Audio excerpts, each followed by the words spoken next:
Hello दोस्तों, नमस्कार, जय हिंद। आप सभी का स्वागत है आपके अपने YouTube channel C3 concept crystal clear पर। जैसे कि दोस्तों हम देख चुके हैं पिछली वीडियो में परमेय संख्याओं का, तो आज हम उसी कड़ी को आगे बढ़ाते हैं और एक नए कॉन्सेप्ट की ओर बढ़ते हैं जो है हमारे पास पूर्णांक संख्या, जिसको हम कहते हैं इंटीजर्स, है ना। तो हमारे पास क्या आ गई है? पूर्णांक संख्या, है ना। पूर्णांक संख्याएं वही संख्याएं होती हैं जिसमें प्लस के सभी अंक,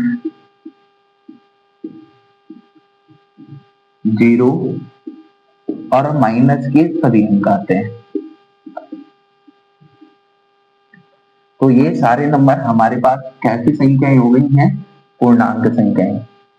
अगर हम बात करें तो इन पूर्णांक संख्याओं को भी हम दो भागों में बांट सकते हैं। कितने भागों में हमने इन पूर्णांक संख्याओं को बांट दिया है? दो भागों में। एक भाग हमारा कहलाता है समपूर्णांक, एक भाग क्या कहलाता है? समपूर्णांक, इवन इंटीजर्स। क्या? Even integers.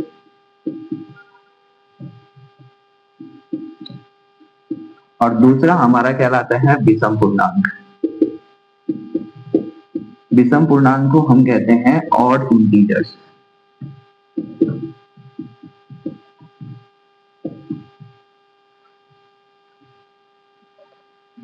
तो हमने क्या देखा दोस्तों कि हमने पूर्णांक संख्या को दो भागों में बांटा, एक समपूर्णांक और एक विषम पूर्णांक में।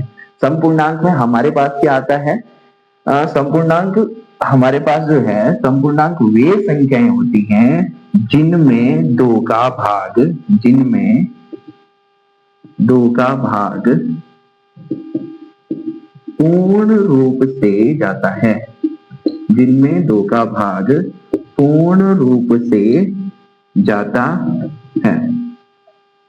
और विषम पूर्णांक वे संख्याएं होती हैं जिनमें दो का भाग पूर्ण रूप से नहीं जाता है ना दोस्तों।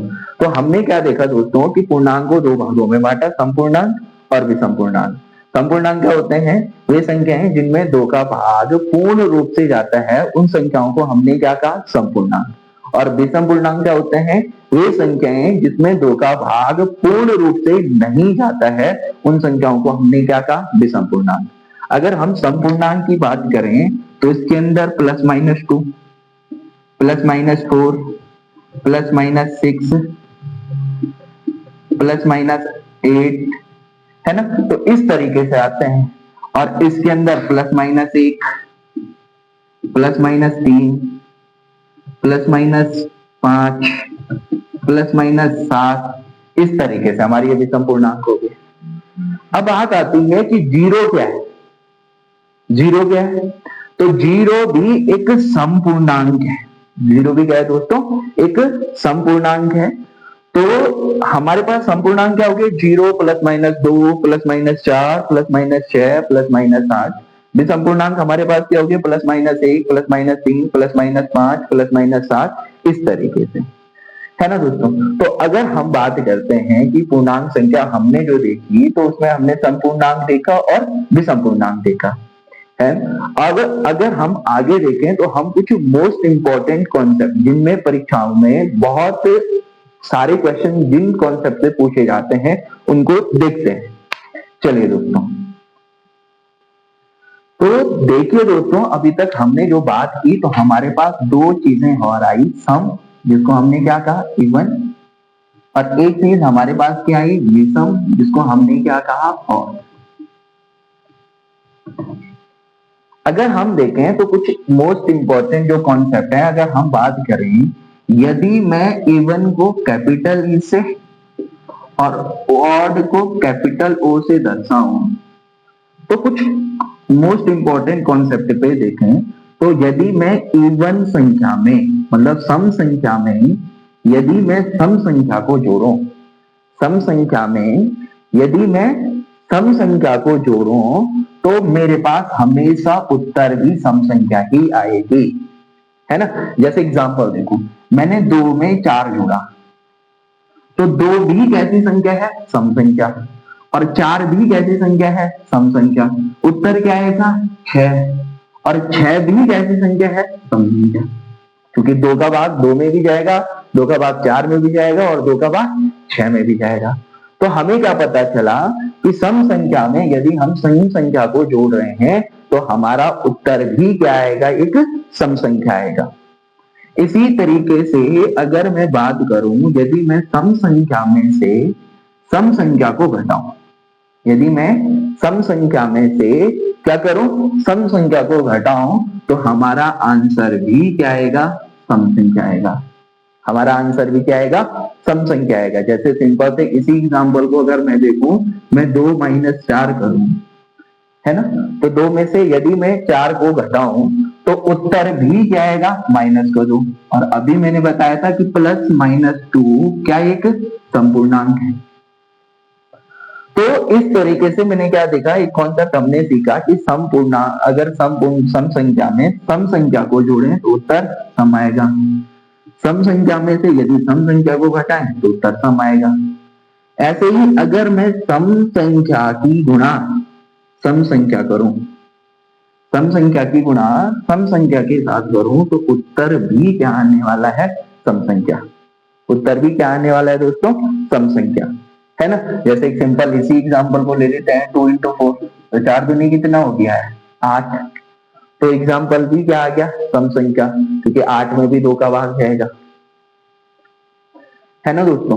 तो यहां तक हमने 3 मोस्ट इंपॉर्टेंट कॉन्सेप्ट देखे।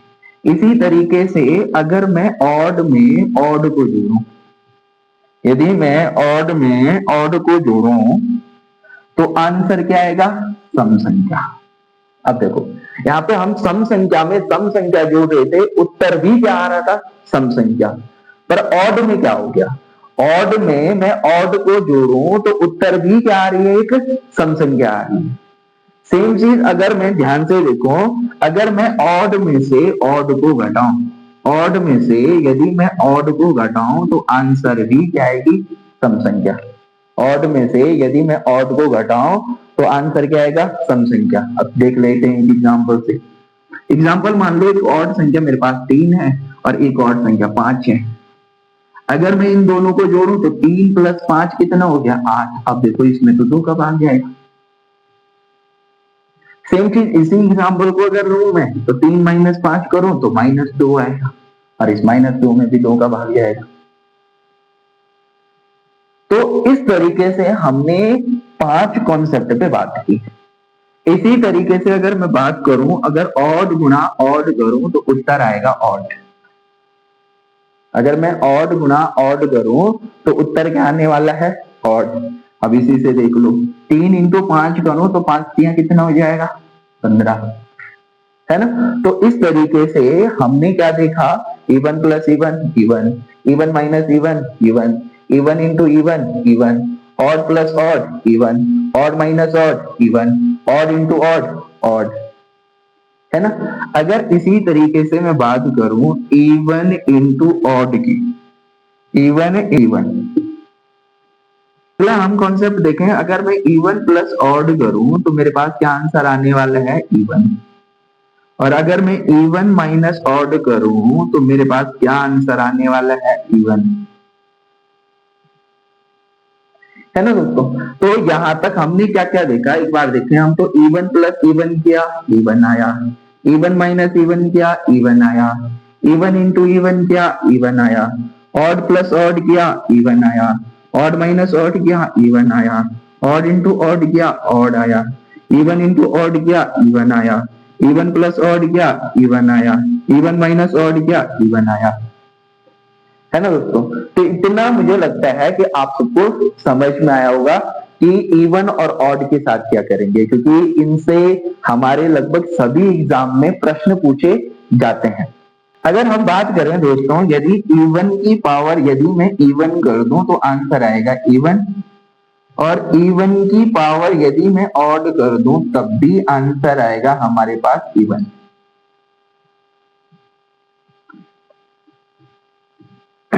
तो इस तरीके से हमने ये कुछ कॉन्सेप्ट सीखे हैं। तो इन कॉन्सेप्ट को ध्यान रखना है दोस्तों, क्योंकि इससे परीक्षाओं में लगभग सभी में प्रश्न पूछे जाते हैं। और अगर आपको इन कॉन्सेप्ट पे सवाल चाहिए तो आप हमें कमेंट बॉक्स में जरूर बताएं।